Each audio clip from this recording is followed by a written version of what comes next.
Hello, welcome to another Walk and Talk. My name's Cassidy, host of the Information Addicts podcast, and I am here in the desert because sometimes I like to walk around the wilderness and process things with you. Before I get into my topic today, I want to address a couple of things. First of all, today is very windy, which means the sound might be incredibly horrible. I'm so sorry. There's only so much I can do about it. I will try to fix it, but we may be stuck with this. The second thing, I just want to say thank you to everyone who subscribed, because after my conversation last week with Paul, I am over 100 subscribers, which is insane. And I know that it doesn't seem like a lot in the grand scheme of things, but the fact that 100 people want to be notified that I'm making things and, hear what I have to say is kind of nuts. So thank you to everyone who is following me, and also thank you to all the people who have sent me lovely messages about what I've been doing recently. I'm so sorry that I have not responded properly. I've been busy, but I promise I've read them, and I will try my best in due time to respond to those properly, because you deserve it. But just know that I read them. I take everything to heart. I appreciate it all. All right, so today I want to talk about deconstruction, because lately I've been really thinking about what I'm doing here and where does it fit in this crazy landscape of new media that I find myself in. And I definitely think I fall somewhere in the deconstruction zone. And for people who don't know what deconstruction is, there's a long philosophical history about deconstruction that I could go into, but basically how I see it in the modern frame and what I mean when I talk about deconstruction, sort of the breakdown of deeply held beliefs in an attempt to find what's true and come to newer, better ones. And often when we're talking about deconstruction, it ends up falling somewhere in the religious realm, but I don't think deconstruction only lands there. I think often it lands in the political. And I know for myself, my religious deconstruction and my political deconstruction were sort of went hand in hand. They were definitely very intertwined with each other. I've been thinking a little bit of why is that?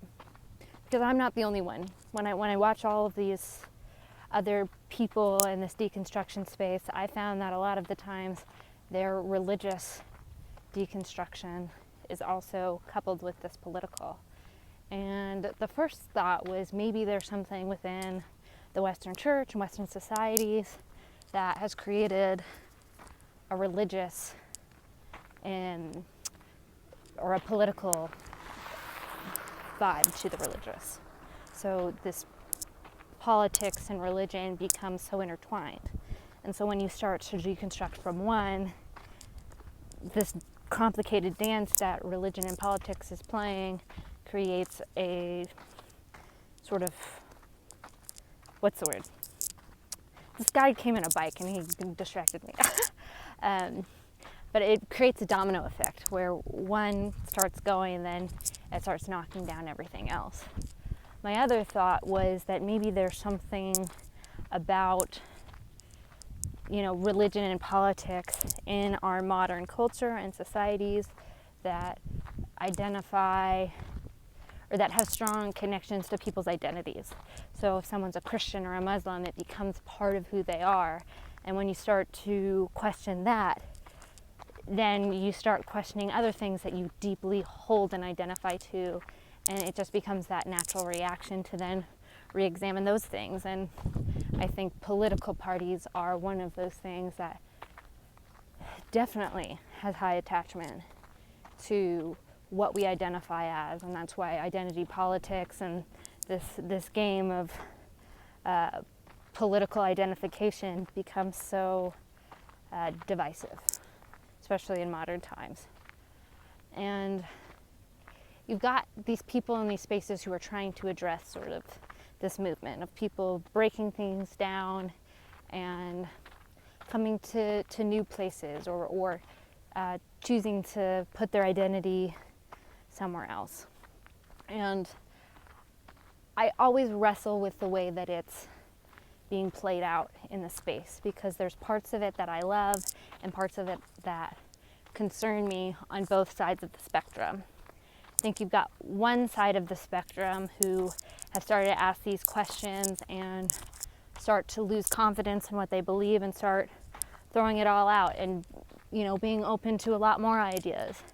And I think in one sense, being open to ideas and testing what we believe and our assumptions is a beautiful thing, but depending on the spirit that we come at it, can be a bit destructive and create this sort of view that every view is valid. And while people will give lip service to that, they don't act like that, because there are certain views that they won't give play. They want to give play to a certain level of popular view, and that can be helpful to a point. But what I've really started to realize is people are using this deconstruction mode and these evidences they're finding in other worldviews or other religions, and coming with the same spirit that they were with religion. So it creates a similar dynamic where now we're talking confidently about things maybe we shouldn't be so confident about. And it creates a lot of bad ideas getting spread as if they're good. And is that good? Is that bad? I don't know. I definitely think there should be play, but for myself personally, I don't want to get caught in that trap. I don't want to see myself be in a place where I start being confident about things that maybe I should be a little bit less confident about. I don't want to lose the curiosity that deconstruction gave me. And while I don't think that's totally what's happening in that space, there's a level in which I see that sneaking in, and I personally don't want to fall into that. The second sort of side of the deconstruction space sort of lies in this apologetics world, where it's religious people trying to give defenses and answer these questions and advocate for certain perspectives, whether it's political or religious. And there's a part of me as well that is not opposed to that. I think if somebody believes something and wants to create a good argument for it and have those back and forths to stand for truth, that's great. And as a Christian, I personally believe in Jesus and believe that Christianity and the participation in a faith is super valuable and super important. So of course I want to see people come to that place. But I also find it dangerous in a couple factors. The one being this sort of echo chamber of now we're all coming together and cutting out ideas, and we'll allow ideas in to debate them as long as we learn to shut them down and don't let them sit and marinate within the culture, which to a point is a good thing, but it also can create a bit of a space where people don't feel they have the place to answer those questions. And the second part is sort of this idea that I kind of describe as the Tower of Babel version of building to God, where we have all of these evidences and intellectual and reasonable arguments and evidences to design a God the way that we see him, and we can get to God through our intellect. And as much as I think reason and evidence is important in understanding the truth about God and who he is, I think it misses the mark in some ways where we're not looking at how our emotions and how our experience of the world plays into the whole full understanding of who God is and what he's doing.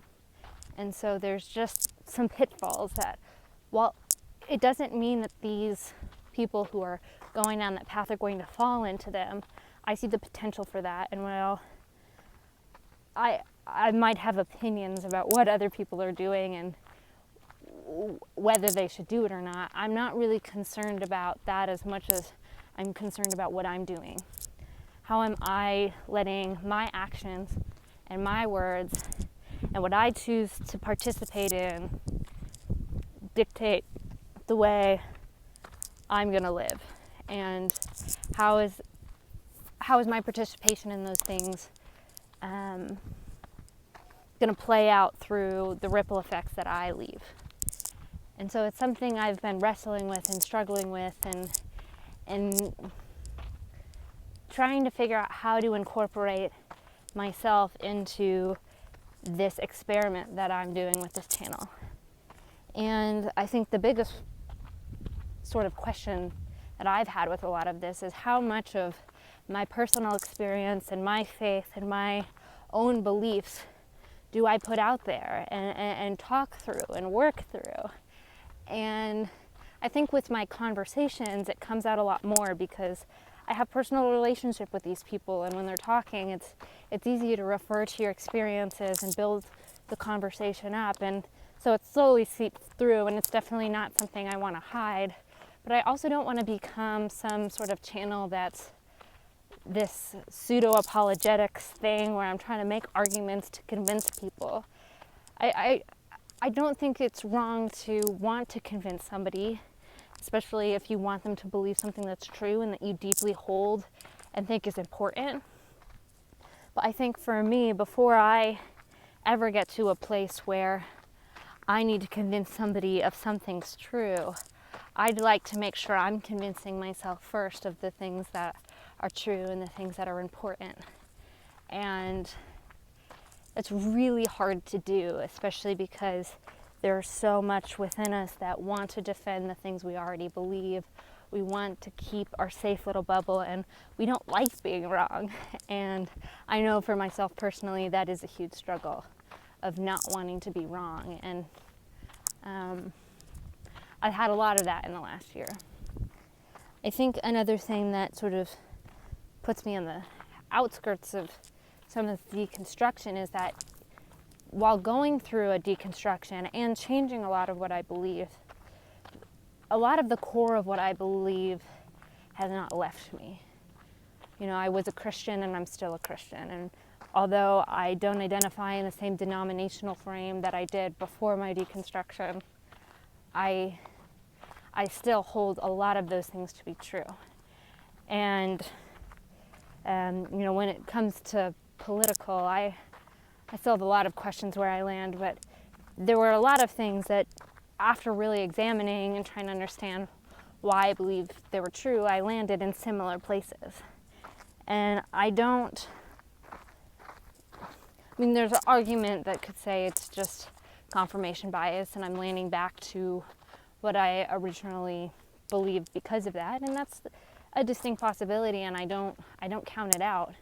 But I also think that there is something that, even though a lot of my beliefs are similar, I have a deeper, more nuanced understanding of what I believed and why I believed it. And there have been things I changed, even if it's not a vast overhaul of all the things I believe. And I don't necessarily always think that exists in this space. Like a lot of people who are making content, they were Christians and now they're not, or you know, they were an atheist and are becoming, like, I don't know, a Muslim or something. Not that I know anybody specifically is doing that. I'm just saying that's sort of this people inspired to make content often are the ones who have had these changes.